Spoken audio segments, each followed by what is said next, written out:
Сделал небольшие замеры перед установкой, пересчитал количество зубов, и оказалось оно все-таки 144 зуба. Потом, что нам важно будет, если после установки я увижу, что он подойдет, чтобы это видео показало действительные его размеры этого маховика. Если брать от начала зуба до начала зуба, это надо перевернуть, чтобы померить, я уже померил, это у нас будет 357 миллиметров. Если смотреть внутренний отсюда до сюда посадочная, у нас будет 45 миллиметров. И если смотреть по лепесткам, от начала лепестка до начала лепестка, у нас будет 272 миллиметра. Ну вот, размеры записаны. Если он подойдет, чтобы были у нас точные размеры этого маховика. Так, разница между старым маховиком, тут написано 0,32, 0,147.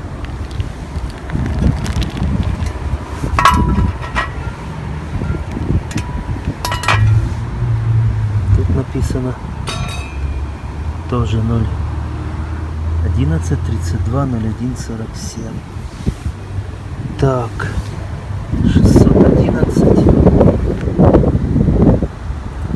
10 и второй.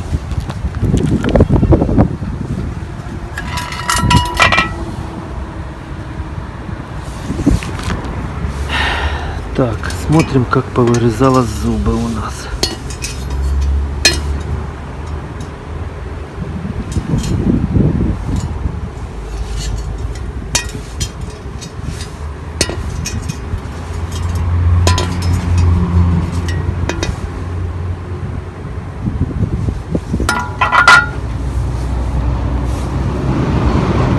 Так что маховик такой. Так, сальник, который стоял у меня. Маркировочка.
Ну что ж, ребята, машинку забрал.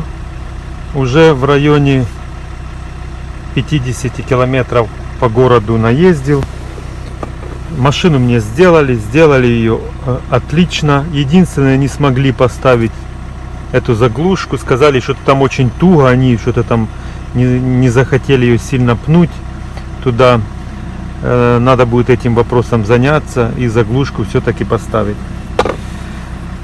Заводится просто прекрасно, можно сказать, с полуоборота. Вот такие вот, ребята, дела. Я вставлю еще, засниму чуть-чуть размышления по поводу маховика, которого снял. Ну и на этом тему мы эту закроем. Все, дальше будет.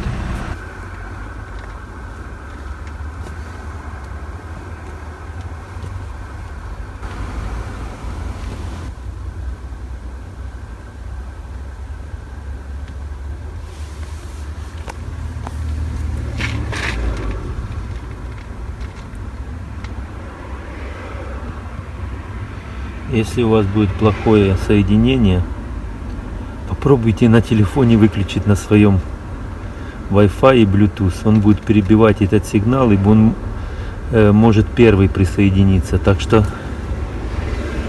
обязательно вырубаем на телефоне, если вы подключаетесь через Bluetooth, значит Bluetooth, через Wi-Fi, Wi-Fi. Потому что если вы когда-то один раз даже подключались, например, телефоном, а потом сканируете, вот как я, планшетом, то может быть плохое соединение, непонятно почему. А окажется очень просто. Телефон ваш подсоединился первый, и так как у меня планшет, он уже пытается подсоединиться, но у него не получается. Так что следим за этим. Так, что мы видим? Постоянных кодов нету, прописано внизу, а последние коды это у нас.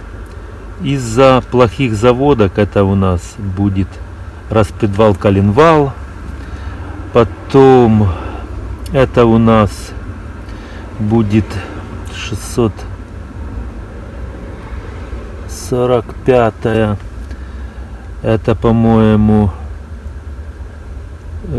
климат выбила, муфта кондиционера, и 620 это написано генератор, отсоединялась, так что в принципе это все абсолютно нормально.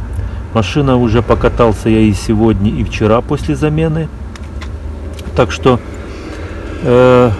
обычно, когда у меня были плохие заводки, внизу вот этой строки не было. То есть 340-я, она висела. Это означает, что она была в актуальных. Из-за того, что были плохие заводки, он цеплялся зубами, пытался крутнуть, потом оно соскальзывало. И вот эти вращения считывались на вот этих лепестках маховика. Из-за того, что неадекватное было поведение мотора, так бы сказать, оно зацепилось, потом что-то соскальзывало, и оно выбивало эту ошибку. Но остальные ошибки из-за снятого было аккумулятора. Они могут плюсоваться и приставать к остальным ошибкам.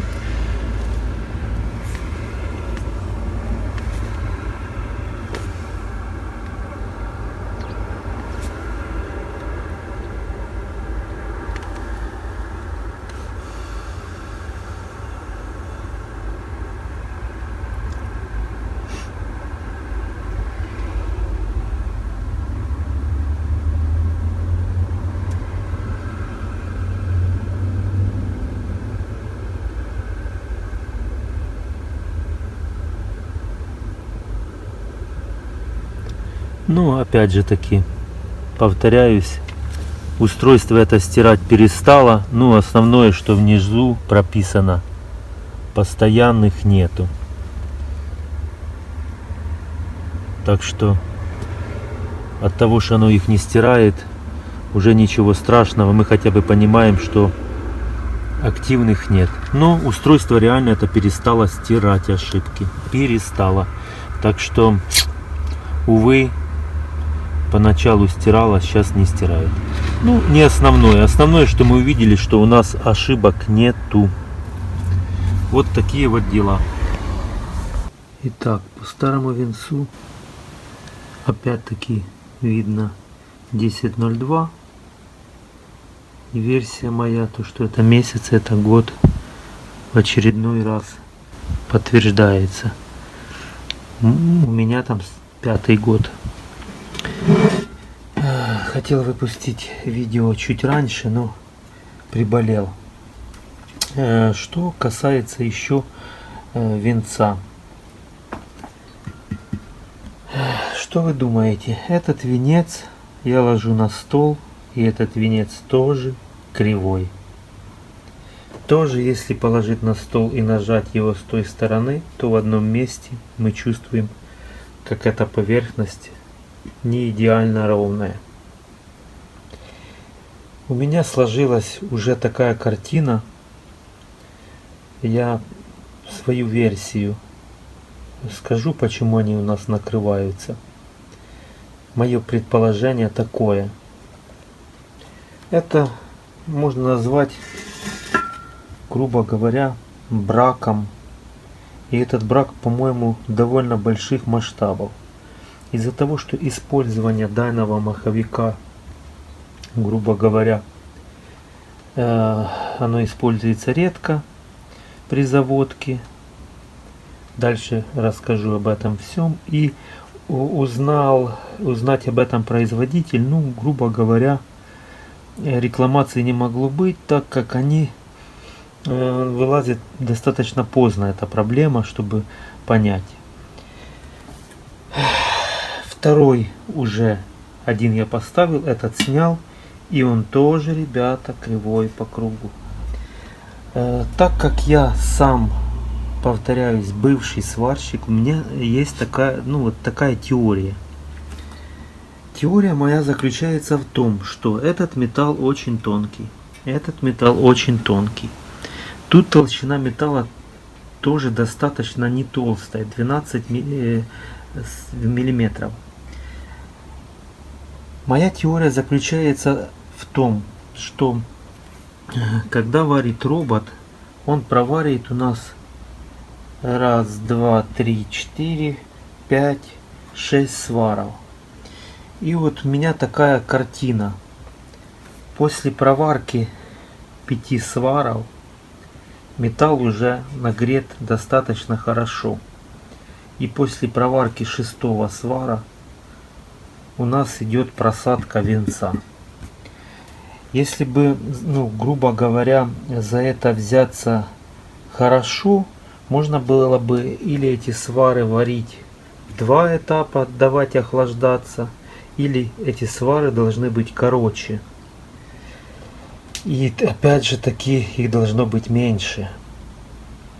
Ну, я так понимаю, на это особо не обращали внимания, так как они акцентировали внимание основное на то, чтобы его просто отцентровать в конце.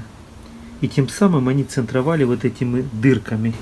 И думали основное, чтобы не было вибрации, а тут в принципе зубчики, все нормально. Но, как показала практика, спустя года эта вся фигня, она вылезла боком. Ну, опять-таки повторяюсь, это моя теория, почему это происходит.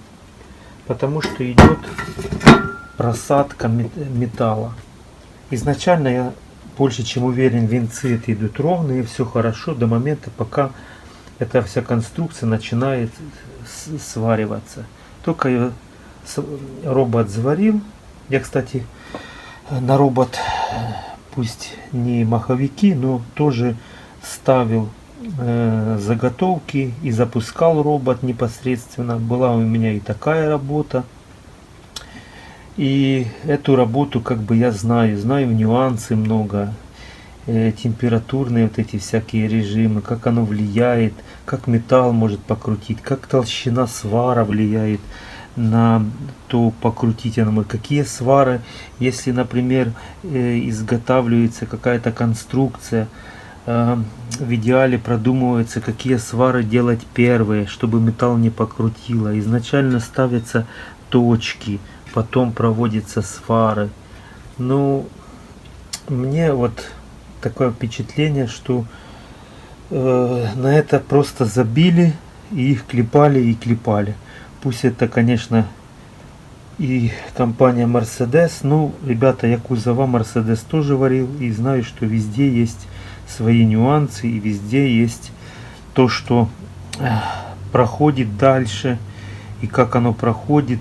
Бывают моменты, повторяюсь, это не с этим связано, но я знаю, как бывает даже тот же самый робот, называется, поварил, и оно все в дырочках, воздух пошел, все, короче, или ветер где-то там, или еще что-то, или, ну, бывает много разных моментов, или набрызгали много жидкости. Это нюансы сварщика. И потом что происходит? Вы думаете, это все выбрасывается на переплавку? Нет. Берут это все болгаркой, вычищают, потом опять варят. Понятно, эти места уже они не будут настолько надежны. Ну, это чуть я отдалился. Ну и теория моя такова, что они, первый момент, когда я разговаривал с разборщиком джипов, у которого были масса разных джипов, он рассказывал, что именно на 2.7 встречается такая беда. Ну, судя по тому, что с такой маркировкой Мерседеса машин на самом деле достаточно много, с этой маркировочкой нашей. И смею, вот послушайте, если кому интересно, мои предположения. Как часто, почему в одних выходят они, а в других не выходят, как они думают, почему так может происходить. Это в первую очередь зависит от страны, в которой она эксплуатируется. Если там зима или нету там зимы. Вот, например, в Александро, в Португалии, постоянно теплая погода, у него даже там машины они не гниют, максимум у них лак облазит и все. То есть, ну, то есть от страны, где они эксплуатируются. Потом, как часто они выходят, почему эти маховики? Потому что если вы, например, живете в городе и вы постоянно катаетесь на короткие поездки, работа магазин, там еще туда-сюда, это чистота заводок. Потом, исправна ли система вашего автомобиля, например, топливная, все ли в порядке, хорошо ли греют у вас свечи зажигания, почему это накала, почему это связано вплотную. Ну, это означает, если вы каждый раз перекручиваете долго стартер, вы его опять-таки винцы получается затребовательны, ну и быстрее получается тоже выходит из строя. Так как эти маховики ставились на разные двигатели, даже на 2.2 и на 2.7, это означает, что еще будет зависеть, как он часто выходит, от объема дизельного нашего двигателя. Так как дизельный двигатель надо крутить, и крутить эта процедура довольно тяжелая, нагрузка сюда идет хорошая. Потом будет зависеть от густоты масла, какое у вас, правильно подобрано, или оно в холодное время в хороших диапазонах оно работает или нет.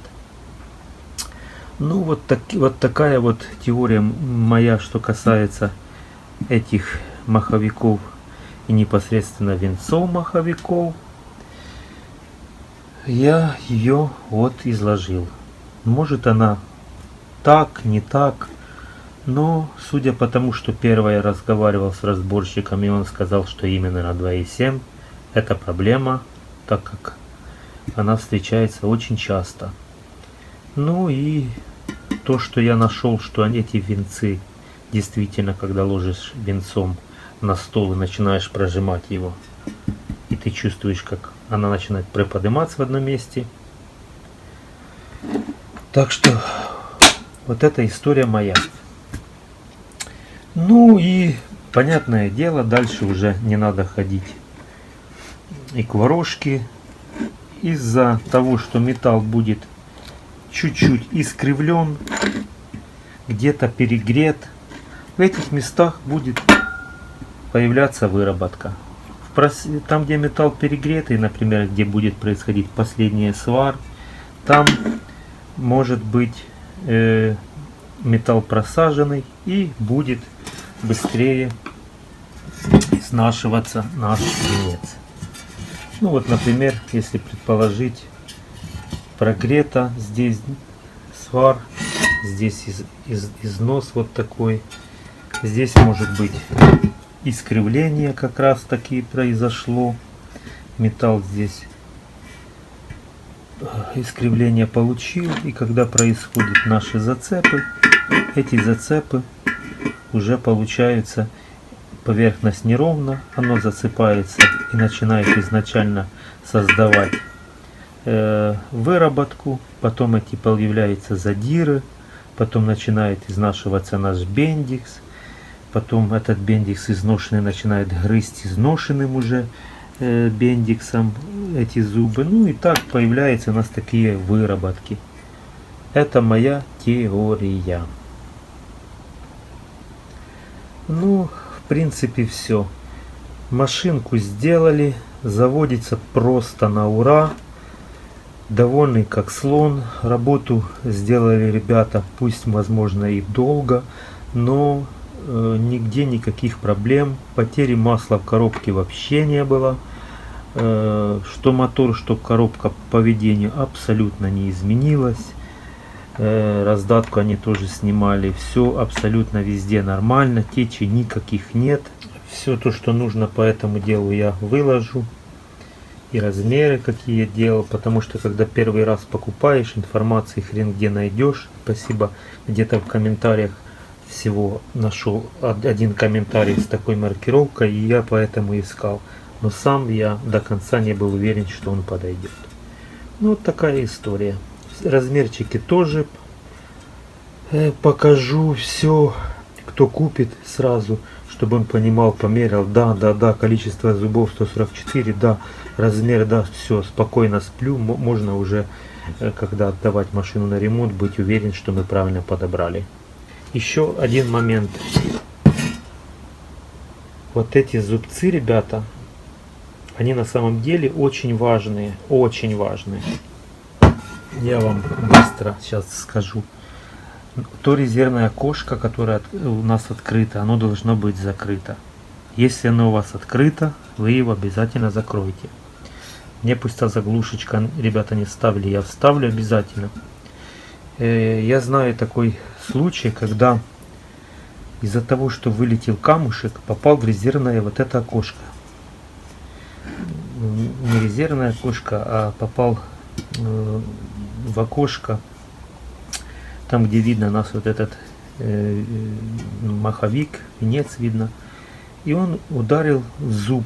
И произошла такая история, что у человека после там 2500, 3500 машина просто дергалась, и что на ней уже не делали, и форсунки меняли, и что не делали, она дергается, и в топливное их датчиком лезли, и куда не лезли, никто ничего не мог сделать. Так что, ребята, окошечко закрываем, чтобы туда, не дай Боже, не попал камушек и не подогнул нам ничего. Вот теперь все. Всем, ребята, удачи. Пока.